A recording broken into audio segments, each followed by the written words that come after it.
అస్సలాముఅలైకుం guys, మీరు చూస్తున్నారు ఇది ఫ్యాషన్ వచ్చేటప్పటికి సైడ్ స్టాండ్ అయితే ఆయిల్ అయితే కారిపోతుంది. మనం కొద్దిగా అయితే లాంగ్ వీడియో అప్లోడ్ చేయమని చెప్పారు, అందుకనమాట. ఇదైతే కనుక ఒక 2 minutes and 45 seconds అయితే ఉంటుంది. చూస్తున్నారు కదా, దీనికి అయితే ముందుగా అయితే స్టార్టర్ పెట్టి ఆయిల్ సీల్ అయితే మ్యాగ్నెట్ అయితే ఓపెన్ చేసి స్టార్టర్ పెట్టి అయితే తీసామట. సైడ్ స్టాండ్ అయితే ఫుల్ కారిపోతుంది ఇది.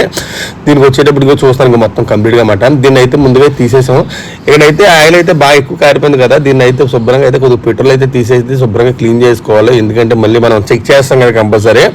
ఇంకా చూస్తారు కదా, శుభ్రంగా పెట్రోల్ అయితే శుభ్రంగా వేసి శుభ్రంగా ఇక్కడ కూడా మొత్తం ఇంజిన్ గడ్డ కూడా శుభ్రంగా క్లీన్ చేస్తాం. 12 అయితే టైం ఇంజిన్ అయితే లూజ్ సౌండ్ అయితే వస్తున్నది. టైం ఇంజిన్ కూడా కంప్లీట్గా మార్చేస్తాం అన్నమాట. దీనికైతే సిలిండర్ వీల్స్ కూడా కంప్లీట్గా అరిగిపోయినాయి అన్నమాట. ఎందుకంటే ఎప్పుడైతే ఆయిల్ అయితే లీక్ అయిపోతుందో కంపల్సరీ మన గేజ్కి అయితే చూసుకోం కదా, ఎందుకంటే ఆయిల్ మార్చేద్దాం నెగ్లెక్ట్ చేస్తారు కదా. దానివల్ల అయితే ఇంకొంచెం వీల్స్ అయితే కొత్త వీల్స్, పాత వీలు మొత్తం కంప్లీట్గా మొత్తం బోర్డు అయిపోయింది. చూస్తున్నారు కదా, మొత్తం రౌండ్ అయితే నాకేస్తుంది.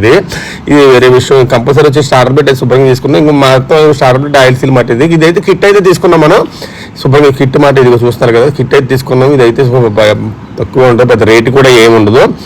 దీనికైతే శుభ్రంగా అయితే మొత్తం మనం పుష్ షర్ట్ అయితే శుభ్రంగా పుష్ షర్ట్ రబ్బర్ అయి కూడా శుభ్రంగా మార్చి స్ప్రింగ్ అయి కూడా మార్చి శుభ్రంగా అయితే వేస్తామన్నమాట. దీనికైతే స్టార్టర్ ప్లేట్కి అయితే శుభ్రంగా గమ్ము అయితే 10 రూపాయలు గమ్ము ఉంటుంది. ఆ గమ్ము అయితే శుభ్రంగా సైడ్లు కూడా క్లీన్ చేసుకోవాలి, ఎందుకంటే మళ్ళీ లీక్ అవ్వకుండా ఉండడానికి మాట. ఇది శుభ్రంగా ఈ ఓరింగ్ మొత్తం అన్ని కంప్లీట్గా మార్చుకోవాలి. చాలా మంది ఏంటంటే గమ్ము వేసుకోవాలి కంపల్సరీ, ఎందుకంటే కొద్దిగా అరిగి ఉంటాయి కదా. ఎప్పుడైనా సరే ఒరిజినల్గా కొద్దిగా గమ్ము లైట్గా వేసుకుంటే సరిపోద్ది. ఎందుకంటే చాలా మంది ఏం చేస్తారంటే పేడ కింద అయితే పావేస్తూ ఉంటారు. అంత అవసరం లేదు, లైట్గా వేసేవన్న పేరుకి లైట్ గమ్ము అలా వేసుకోవచ్చు.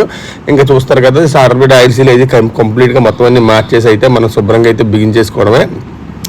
మనం ఆయిల్ సీల్ కూడా లైట్ గమ్మేస్తాం, ఎందుకంటే సైడ్ ఎడ్జ్లు కదా. ఎందుకంటే లైట్గా స్టార్టర్ ప్లేట్ అయితే కొద్దిగా ఇంత ముందు అయితే మెకానిక్ అయితే దాన్ని అయితే మొత్తం లేపేసాడు, దాని నాట్ల కింద అయితే పడిపోయింది. లైట్గా దీనికి ఆయిల్ సీల్కి అయితే గమ్ము అయితే వేయక్కర్లేదు, కానీ ఏంటంటే అది గల్లి కింద అయితే పడిపోయింది. లేపడం వల్ల స్కూడర్తో లేపేస్తారు కొంతమంది అయితే కొద్దిగా చేస్తూ ఉంటారు. దానివల్ల అయితే మనకు కొద్దిగా గమ్ము వేయాల్సి వచ్చిందన్నమాట. చాలా మంది అడుగుతారు గమ్ము వేయరు కదా అని, అంటే వేసుకోవాలి తప్పదు, ఎందుకంటే కొద్దిగా అరిగి ఉంటాయి కాబట్టి. ఎందుకంటే మనం ఇంతకుముందు మెకానిక్ ఒక్కొక్కరు ఒక్కొక్క స్టైల్లో చేస్తూ ఉంటారు. దానివల్ల కొట్టడం లాగడం వల్ల అయితే కొద్దిగా నాట్లు అయితే పడిపోతుంటాయి. మనం శుభ్రంగా అయితే గమ్ము వేసుకున్నాం అన్నమాట. లైట్గా ఒరిజినల్గా అయితే మామూలుగా గమ్ము అయితే వేయక్కర్లేదు, ఎందుకంటే వేసుకుంటే లైట్గా మంచిది. ఓల్డ్ వెహికల్ కాబట్టి చూస్తారు కదా, శుభ్రంగా మనం గమ్ము వేసి పర్ఫెక్ట్గా అయితే బిగించడమే. శుభ్రంగా వేసాను. కొత్తగా వచ్చిన ముందుగా మన ఛానల్ అయితే సబ్స్క్రైబ్ చేయండి, మర్చిపోకుండా సపోర్ట్ చేయండి. మీ సపోర్ట్ కంపల్సరీ అవసరం. చూస్తారు ఇక్కడ కూడా శుభ్రంగా మనం వేసి శుభ్రంగా అయితే వాటర్ వాష్ అయితే చేంజ్ చేస్తామన్నమాట. ఇంకా పర్ఫెక్ట్గా ఉంటుంది అన్నమాట. చూస్తారు ఇట్లా ఉంటుంది అన్నమాట. ఇంకా ఇలాంటి చిన్న చిన్న వీడియోస్ కూడా మన ఛానల్ సబ్స్క్రైబ్ చేయండి. Bye guys.